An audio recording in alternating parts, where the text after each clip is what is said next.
Lalu Pak, tema hari ini itu kita ini bakal membahas bagaimana generasi muda berinovasi untuk pulihkan ekonomi. Tapi sebelum masuk ke situ, kita pingin ngebahas dulu nih Pak. Menurut Bapak nih, bagaimana nih kondisi ekonomi saat ini? Ya, kita kan ini agak prihatin ya, sudah tahun ini tuh kan resesi ya, -6, -3 gitu ya. Itu kan kalau udah resesi ekonomi tidak terselesaikan, dampaknya adalah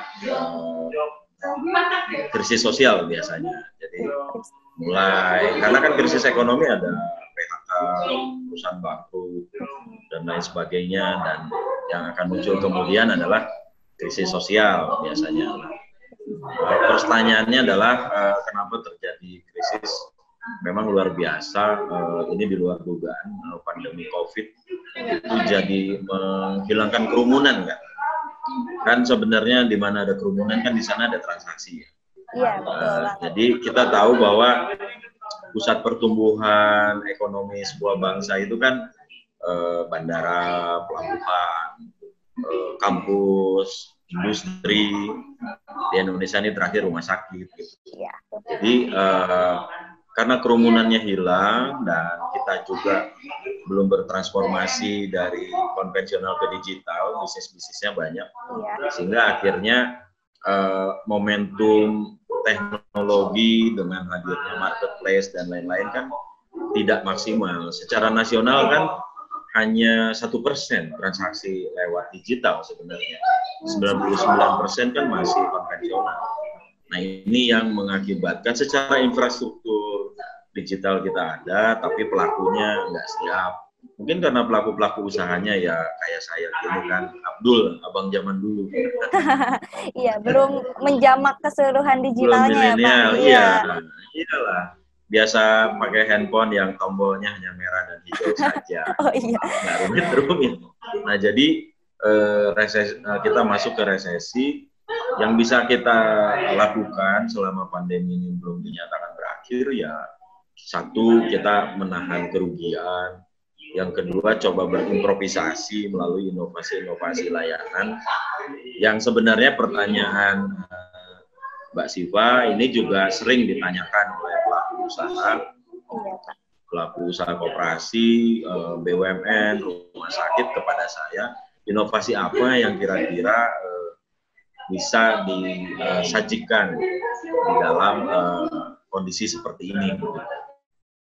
Itu krisis menurut saya. Iya. Baik Pak, kalau misalnya menurut Bapak nih, dari yang Bapak lihat, usaha pemerintah sudah baik dalam mengenangi ekonomi nasional belum Pak? Gimana? Menurut dari yang Bapak lihat gitu ya Pak, usaha pemerintah saat ini apakah sudah baik dalam menangani ekonomi nasional? Ya, ini kan kalau kondisi sekarang ini kan serba salah. Tapi ini kan solusi terbaik dari yang terburuk lah ya. Gitu. Iya. Jadi sebenarnya tidak baik juga, sering ada bantuan tunai langsung buat semua. Saya juga kan BLT kebetulan ya, Pak? Saya juga terregistrasi sebagai dosen ya di DIKTI. Dapat bantuan gitu ya 1,8 juta atau berapa gitu. Wah, lumayan itu Pak. Jadi, tapi menurut saya ini nggak menyelesaikan karena sebenarnya memberikan bantuan di sisi supply dan demand, tapi proses alaminya tidak terbentuk, kerumunan barunya tidak terbentuk, ya uang juga kan ada batasnya.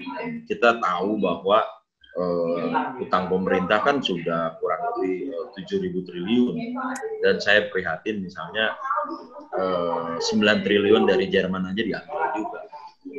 Ini artinya adalah bahwa dalam menangani pandemi ini kita nggak punya tabungan dan menurut saya ini yang kemudian akibatnya kita pontang-panting di sana kemari pemerintah mencari bantuan, belum lagi kelompok-kelompok masyarakat yang dianggap badung yang harus ditangani gitu.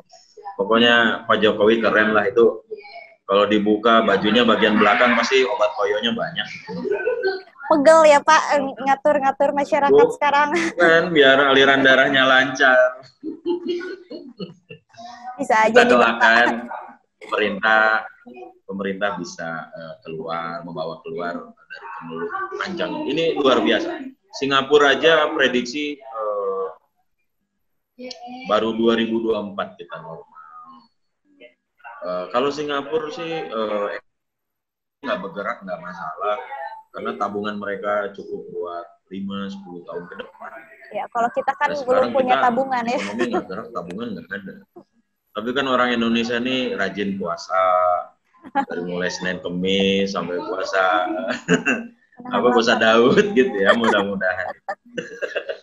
Membahas tadi nih Pak, kira-kira kapan? Membahas yang tadi ya Pak, yang tentang di Singapura kan kayak udah punya tabungan dan lain sebagainya, memprediksi tahun 2024 sudah kembali normal. Kira-kira nih Pak, kapan ekonomi nasional akan kembali normal seperti biasanya? Kalau menurut saya selama COVID naik ya ekonomi turun kan gitu. Jadi ada analisa dari World Bank yang mengatakan bahwa sampai kapanpun ketika COVID naik, ekonomi akan turun terus. Kalau saya bilang posisinya tuh kayak inilah kira-kira kan begitu ya. Nah jadi menurut saya kapan ini membaik ya sampai dinyatakan bahwa COVID ini sudah menurun. Tapi kan orang Indonesia luar biasa gitu. Karena jujur saja kalau dari hasil risetnya teman-teman di kesehatan itu bisa dibilang ya 37% masyarakat itu nggak percaya ada COVID gitu. Makanya mereka kemudian biasa saja berkerumun. Ya, insya Allah lah masih ada Tuhan yang melindungi kan gitu. Iya. Katanya jadi kalau susah. Iya, kematian katanya udah ada yang ngatur. Misalnya kita seperti krisis role model kan di publik. Jadi siapa sih yang jadi panutan, itu susah sekarang. Panutan semua orang ya sekarang sosial media. Iya, influencer ya. Itu yang didengar gitu. Pokoknya sekarang itu hiburan masyarakat, masyarakat itu kan akan respon dengan cepat dengan 3 hal kan. Cerita horor, cerita lucu, sama cerita porno kan. Dan bagaimana hari ini kita disuguhkan 3-tiganya bermunculan secara bergantian kan. Iya, betul. Cerita porno, ya ada cerita Nikita Mirzani, cerita horor bagaimana tentara nurunin baliho-baliho di mana-mana. Cerita lucu ya lucu aja gitu, ada menteri yang harusnya mikirin masyarakat tapi barusan kemarin ketangkep belanja 100 juta, ini kan lucu-lucuan itu sebenarnya. Iya. Lucu yang tersindir gitu. Kita nikmati hiburan media yang sekarang ini yang kadang lucu, horor maupun pornonya. Iya. Jadi lumayan gitu. Ingin ketawa tapi horor juga ya Pak. Jadi menurut saya tuh yang satu lucu, yang satu porno, yang satu horor gitu. Ya udah kita nikmati saja lah. Yang penting kita berpikir bagaimana masing-masing punya niat melalui inovasi pun ya untuk kebermanfaatan untuk orang lain lah gitu aja. Jangan terlalu gegeran sama acara-acara sosmed itu ya. Iya betul banget Pak. Lalu nih Pak, mengangkat dari statementnya Pak Menhub nih, dari artikelnya dari Pak Menhub Budi Karya yang mengajak generasi muda untuk berinovasi di masa pandemi. Nah sebenarnya nih Pak, bagaimana sih peran generasi muda untuk pulihkan ekonomi di masa pandemi ini? Ya jadi sebenarnya pemuda itu ya harapan bangsa ya. Jadi kalau pemuda tidak berkreasi, ya artinya kan pemuda berasa tua, kan gitu. Nah jadi menurut saya berinovasi bagi pemuda itu kan keharusan dan kewajiban. Keharusan karena memang perannya sangat sentral di dalam membawa perubahan. Kewajiban ya karena tanggung jawab moral kan. Kalau enggak anak muda yang berkreasi, siapa lagi kan begitu. Toh juga sejak digital ini kita bisa lihat bahwa banyak teman-teman muda yang ternyata juga muncul ke permukaan dengan inovasi-inovasi, dengan menggunakan ekologi teknologi dan berhasil kan begitu. Walaupun banyak yang gagal, tapi minimal semua orang tercengangkan gitu. Jarak keberhasilan itu sekarang makin pendek sebenarnya.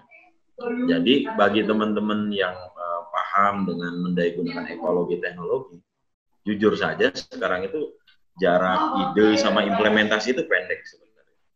Jadi kalau dulu kayak begini, sekarang tuh kayak begini sebenarnya. Jadi tinggal ada 3 yang dibutuhkan. Yang pertama dalam berinovasi itu punya kemauan. Artinya kemauan untuk ikut berkontribusi terhadap perubahan yang lebih baik bagi banyak pihak. Nah, yang kedua adalah punya pengetahuan, karena inovasi itu kan butuh pengetahuan. Ya. Dan kalau anak muda yang malas baca, malas berinteraksi kan aneh sebenarnya. Iya, Pak. Jadi mau lu apa sih kan gitu. Nah, yang ketiganya adalah jaringan. Kadang banyak teman-teman punya kemauan, pengetahuan, tapi nggak punya pergaulan. Itu juga jadi masalah karena memang hari ini ke depan itu eranya era kolaborasi, tidak bisa lagi bekerja sendiri semuanya kayak tukang bakso keliling jadi tegang mukanya begitu. Sekarang eranya era kolaborasi, era di mana kita saling mendayagunakan kompetensi masing-masing. Syaratnya satu, kalau mau kolaborasi punya pengetahuan, lalu ada kepercayaan, dan coba melakukan kolaborasi. Jadi menurut saya inovasi bisa dilakukan sama teman-teman muda asal punya pengetahuan, kemauan, pengetahuan, dan jaringan. Untuk apa? Supaya jarak ide dan implementasi tadi lebih pendek-pendek. Gitu. Setelah muncul ide langsung diimplementasikan ya Pak? Yes, ya. Nah, menurut Bapak nih Pak, hal yang tersulit itu buat dilakukannya untuk peranan generasi muda itu untuk memulihkan ekonomi apa nih Pak? Hal yang tersulitnya gitu? Ya, kalau saya sih termasuk jarang ya bicara kesulitan. Ya. Kalau saya sih lebih senang bicara bagaimana mengawinkan antara peluang dengan kekuatan yang kita punya. Jadi saya sih karena kesulitan itu negatif ya ininya ya. Karena menurut saya keadaan apapun itu menciptakan peluang sebenarnya. Kalau mau dipahami. Ketika misalnya pandemi hari ini semua orang kesulitan, takut untuk pergi kemana-mana, bagi pebisnis itu peluang sebenarnya. Ya, dia tinggal menambahin, dia hanya kan inovasi itu ada 2 ya. Inovasi itu ada 3, ada inovasi produk, ada inovasi proses, ada inovasi delivery. Jadi ketika orang takut pergi, orang takut kemana-mana, why not kita berinovasi di sisi delivery-nya. Kalau dulu misalnya hanya layanan offline saja, orang datang ke kita, why not kita bikin layanan online, kita bikin layanan onsite, kita bikin layanan omni-channeling, supaya apa? Kita lah yang datang ke orang-orang yang dalam ketakutan untuk pergi kemana-mana itu kan. Karena jujur saja buat orang-orang kreatif itu bukan bicara kesulitan, tapi bicara bagaimana mengawinkan antara peluang yang kita punya dengan kekuatan yang kita punya. Itu yang mau kita jadikan yang disebut sebagai sebuah visi. Kita mau kemana? Kesulitan sih pasti ada lah. Suruh dengerin aja lagunya siapa itu. Syukurilah apa adanya. Berarti anak muda sekarang tuh harus mengubah mindset-nya ya Pak untuk mencari peluang dan kekuatan dirinya tuh apa ya Pak? Betul, karena satu sebenarnya rubah cara berpikir. Artinya masalah itu adalah gunung emas sebenarnya. Ketika kita bisa menyelesaikan masalah, akan ada peluang yang muncul kan itu. Betul, yang kedua adalah rubah cara berbisnis. Jadi jangan kita berbisnis belajar dari nenek moyang dulu, karena sekarang kan udah update, harus ikut kontekstual. Jadi bisnis digital ya harus sudah mulai kita perkuat. Yang berikutnya adalah rubah cara bekerja. Kalau dulu semua dikerjain sendiri, ya sekarang kolaborasi. Jadi intinya adalah dengan kondisi hari ini adalah rubah cara berpikir, rubah cara berbisnis, dan rubah cara bekerja. Ya. Oke, Pak. Dari apakah selama ini Pak generasi muda ini dilihat Bapak ya dari penglihatan Bapak, dari sudut pandang Bapak, keseharian Bapak sehari-hari, apakah Bapak sudah melihat generasi muda saat ini sudah berinovasi untuk pertumbuhan ekonomi? Gimana? Sorry. Menurut Bapak nih, dari penglihatan Bapak, apakah anak muda sekarang sudah ikut berinovasi untuk pertumbuhan ekonomi? Kalau menurut saya sih harusnya sudah ya. Contoh misalnya kalau secara nasional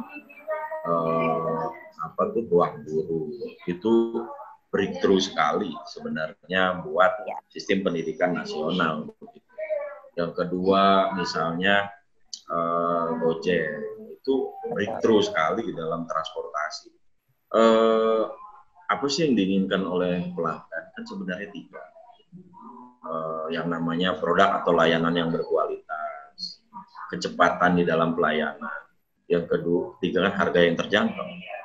Nah, teman-teman tadi kan menghadirkan ketiganya. Sudah berkualitas, layanannya cepat, di ordernya, dan harganya friendly sekali. Nah, dan ini menurut saya satu indikasi bahwa teman-teman muda itu sudah hadir. Dan jangan salah, bukan hanya muda, tapi harus berpengetahuan. Karena hari ini dan ke depan itu adalah bisnis yang bertahan adalah relatif bisnis yang basisnya pengetahuan. Karena bisnis yang eksis ke depan itu adalah bisnis yang punya produk berkualitas dan dia bisa menggunakan big data. Karena kerumunan udah nggak ada, tapi big data ada. Nah, kan sepi sekarang kemana-mana kan? Iya, betul. Nah, makanya big data pelanggan harus di Kopma misalnya. Yang bisa nyelamatin Kopma itu sekarang itu hanya loyal customer. Pertanyaan saya adalah, Kopma punya nggak sih data teman-teman mahasiswa yang makan, yang ini itu, yang beli apa-apa itu, pernah dicatat nggak sih? Orang datang berapa kali seminggu ke Kopma. Kalau di Starbucks, kalau orang datang 3 kali dalam seminggu, itu udah dicatat sebagai loyal customer. Nah, kalau cuma sekali itu new customer namanya. Tapi dan Pak, itu ada kalau misalnya di Kopma itu, dulu tuh ya Pak, sebelum terjadi pandemik ya Pak, jadi ini khusus untuk anggotanya, jadi setiap anggotanya itu kalau misalnya jajan apapun gitu ya Pak, pasti dia tuh mencatat nomor tanda anggotanya supaya nantinya di akhir bisa mendapatkan SHU. Jadi otomatis secara tidak langsung loyal customer-nya itu adalah anggota Kopanya itu sendiri Pak. Jadi menurut saya begini, sekarang Kopma udah jadi pilihan belum kan ya? Mahasiswa berapa sekarang total di kampus? Ada 30.000 nggak? Ada kayaknya Pak. Kalau misalnya seluruh angkatan, kayaknya ada Pak. Nah, harusnya kalau Kopma jadi pilihan, 25% dari 30.000 itu belanja ke Kopma. Artinya sekitar 12.000 belanja. Jadi 7.500 harusnya jadi anggota Kopma setahun.